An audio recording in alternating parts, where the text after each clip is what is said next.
Hello बच्चों। हमें एक क्वेश्चन दिया हुआ है। ये क्वेश्चन को रीड करते हैं, इसको सॉल्व करते हैं। ये एक न्यूमेरिकल क्वेश्चन है। ए particle of rest mass am not moves along the x-axis of the frame K in accordance with the law x equals to under root of a square plus c square into t square, where a is constant, c is the velocity of light, t is the time. Find the force acting on the particle in this reference frame. Okay, तो question कह रहा है हमारे पास एक particle है जिसका rest mass कितना है, am not.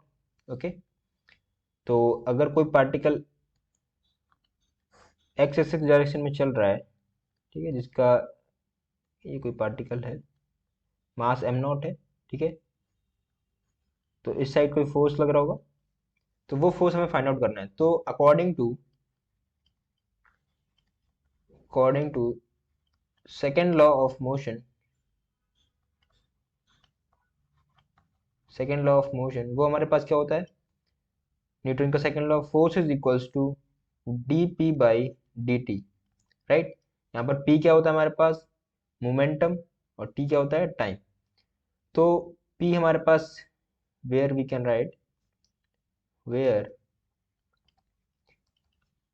P is momentum.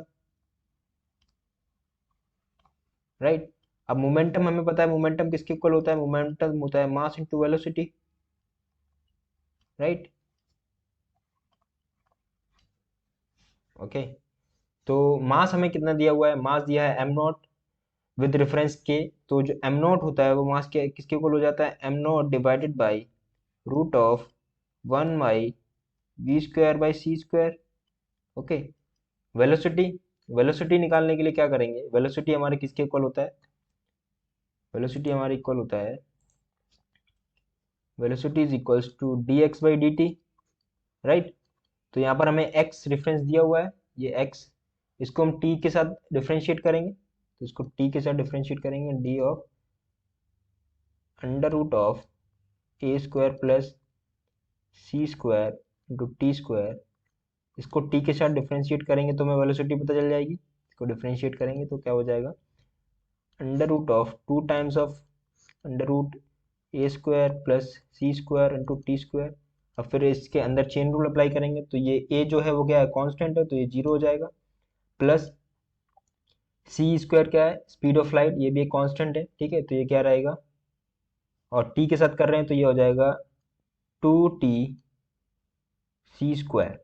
Okay, ये हमारे पास क्या आ जाएगा, velocity, velocity is equals to 2 c square t divided by 2 under root of a square plus c square into t square. तो 2 से 2 कैंसिल आउट हो जाएगा, तो वेलोसिटी कितनी मिल जाएगी, c square t by under root of a square plus c square into t square. तो यहाँ से हम वेलोसिटी का वैल्यू रख सकते हैं, ठीक है, तो वेलोसिटी का वैल्यू रखते हैं। तो वेलोसिटी का वैल्यू है c square t divided by under root of a square plus c square t square. Okay, तो हमारे पास मोमेंटम क्या आ जाएगा, momentum equals to m not divided by under root of 1 - v square by c square into c square t divided by under root of a square plus c square into t square. Right, अब हमारे पास यहाँ v velocity फिर से आ रही है, अगर हम v का फिर से इसमें वैल्यू पुट करेंगे तो क्या हो जाएगा, एम नॉट, v की जगह वैल्यू पुट करते हैं 1 - v का वैल्यू क्या था हमारे पास, c square t by under root a square plus c square into t square. Right, इसका whole square divided by c square into c square t divided by under root of a square plus c square into t square. तो यहाँ क्या हो जाएगा, यहाँ हमारे पास हो जाएगा, जब हम इसको सिंप्लीफाई करेंगे तो हमें मिलेगा m naught c square t divided by a. ये हमारे पास क्या हो जाएगा, मोमेंटम। राइट, ये हमारे पास हो जाएगा मोमेंटम।